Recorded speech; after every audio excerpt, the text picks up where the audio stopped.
And right now at this time I want to introduce Dave and Valerie Parsons over here in the corner, and they're going to do a little warm-up piece for you and tribute to Doc Williams, and also in honor of the holiday season coming up. And we'll go on the air at 6 o'clock, but right now here's Dave and Valerie Parsons. We only got one cow out there? I got my own cowbell here, people. Wait, I can outnumber you here. Now, come on.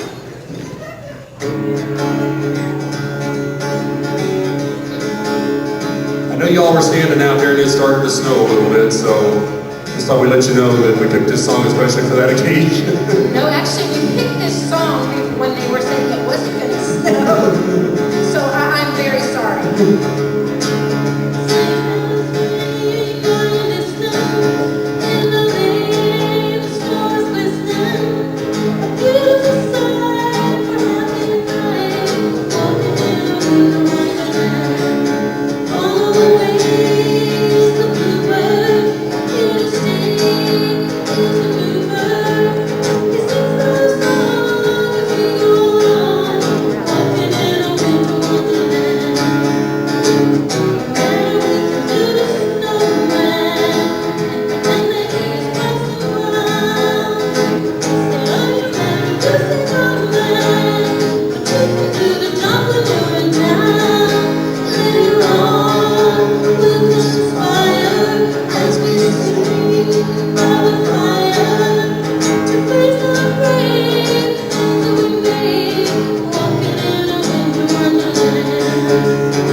Got one little cow again.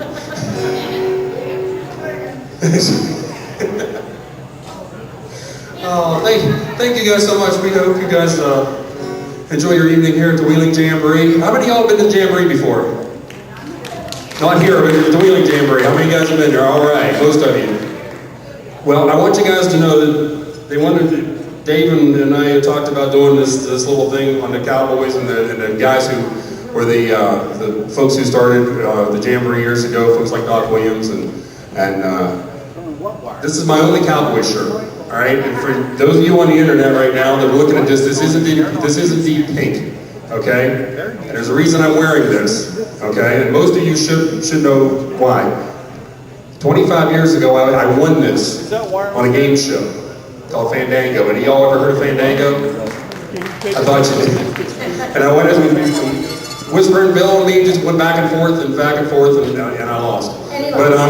But anyway, this is my consolation prize. But anyhow, it's a pink shirt. That's why I wore it tonight. And like I said, we're gonna do this is a song that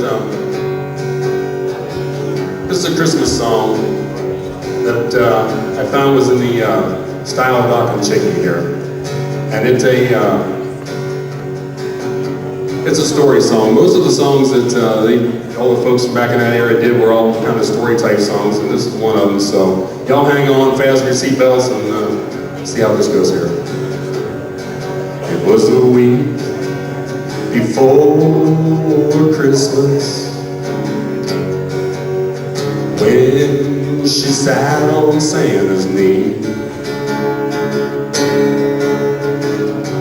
and on the way home she told her parents what she would owe, as was promised to her by Santa Claus. Mom and Dad looked strange, wondering how they'd ever explain why she didn't have the greatest little Christmas that ever was. 'Cause how do you tell a child about unemployment and expect them to understand why Santa didn't come just because, and why this isn't the greatest little Christmas that ever was? Christmas morning brought a plan to help her understand just why Santa passed her by. They said, do you remember that silent night in the town of Bethlehem when the angels were heard on high? The night that God above gave the world His Son with love. Well, love is what we're giving to you because we love you, we really do, and we're so sorry we couldn't give you the greatest little Christmas that ever was. How do you tell a child about unemployment and expect them to understand why Santa didn't come when just because, and why this isn't the greatest little Christmas that ever was? Well, the little girl, she ran to her room, but she came back soon wearing a smile and carrying something behind her back. She handed them a red heart out of paper she had torn apart, and it read, Mom and Dad, just because you taught me of love, and love is what your heart's made of. I love you on the greatest little Christmas that ever was. And even though she didn't get her toys or doll, you know it's funny, but somehow she understands. Now she has something that money can't buy, 'cause with love she had the greatest little Christmas that ever was.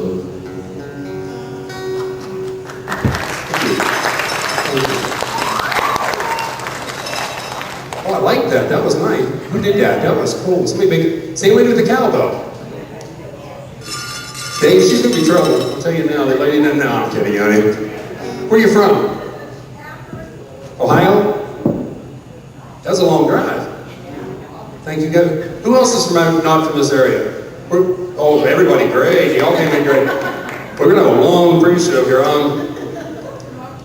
Well, let's do it the old way. How many people are here from Ohio? How many people think it's dumb to raise your hands in the dark and nobody can see you? I may clap or something, folks. How many of you guys are from Ohio? Clap real loud. All right, do it with the hands. How many of y'all are from West Virginia? Pennsylvania? Oh. Y'all be quiet. Ohio's got Delaware? Goodness sakes. Came all the way from Delaware to see us. No. You know, honey, I just don't think so. I can. No, never mind. Don't get me started on that. I won't do that. Virginia. There you go. Anybody else from Virginia? You two folks back here? Outstanding. Well, thank you guys for coming very much tonight. And we had devised about 10 ways to do this song. And then we just changed it about 5 seconds ago. And I see my buddy Joe back here. Thanks, Joe. But we're going to just stay here and do it from here. We changed it. I didn't get the memo. Don't move.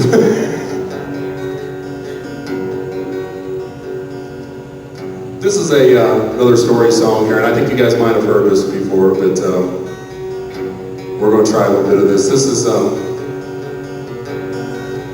a song, another song about loving Christmas and everything. Imagine that. And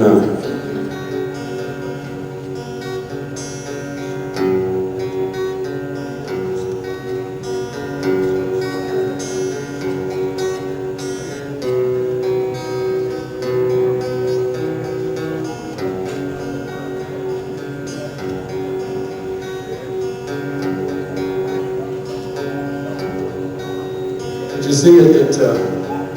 It happened one day near December's end. Two neighbors called on an old-time friend, and they found his shop so meager and lean.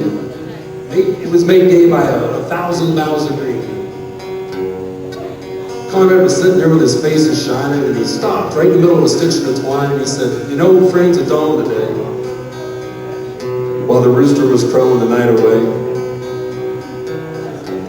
the Lord appeared in a dream to me, and he said, 'You know, I'm coming your guest to be.'"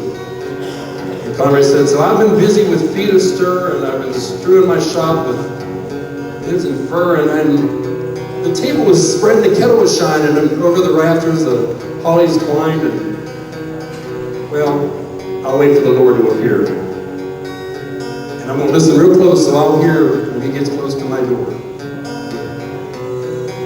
So his friends went home and left Conrad alone, because this was the happiest day he'd known, for long since his family had passed away. Conrad had spent many a sad Christmas day. But he knew with the Lord as his Christmas guest, that this Christmas would be the brightest and the best. So he listened with only joy in his heart, and every sound he rose with a start, looked for the Lord to be at his door, like the vision he'd had a few hours before. So he ran to the window after hearing the sound, but all that he could see out on the snow-covered ground was a beggar whose shoes were torn, and his clothes were all ragged and worn. But somehow Conrad was touched, and he went to the door and he said, "Your feet must be frozen and sore.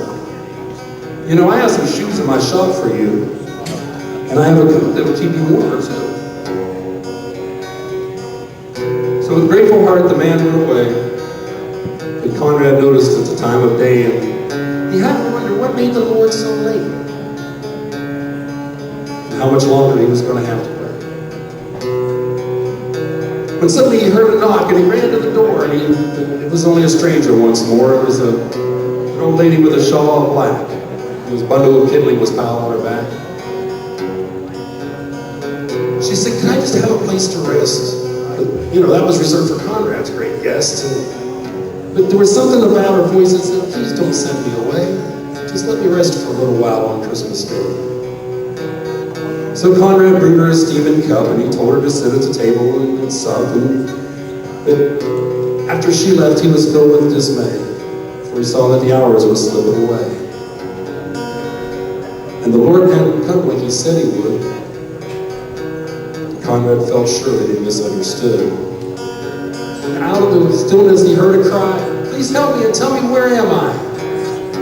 Again, he opened his friendly door, and he stood twice disappointed as he had twice before, for it was only a child who had wandered away, who was lost from her family on Christmas Day.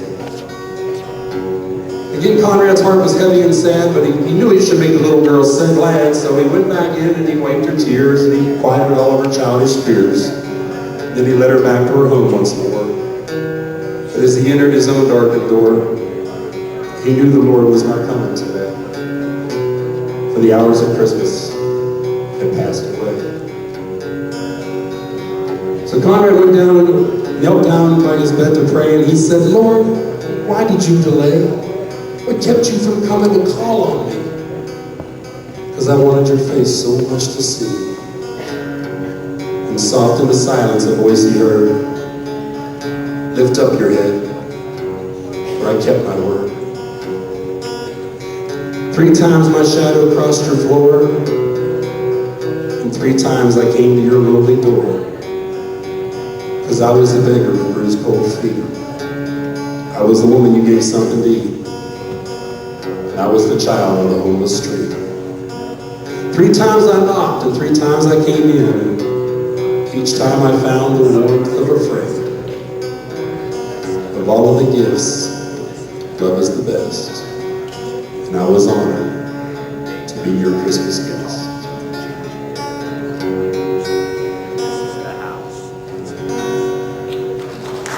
Thank you very much.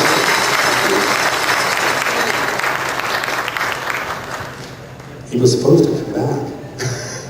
So I'll just say this, and he'll make his way over there. We're David and Valerie Parsons. Thank you guys so much for coming out tonight. Thank you for coming to the Wheeling Jamboree. Bill Anderson and the other folks will be up with you. Well, there he is. We're sending back over to Dave E. Thank you very much. Merry Christmas, y'all.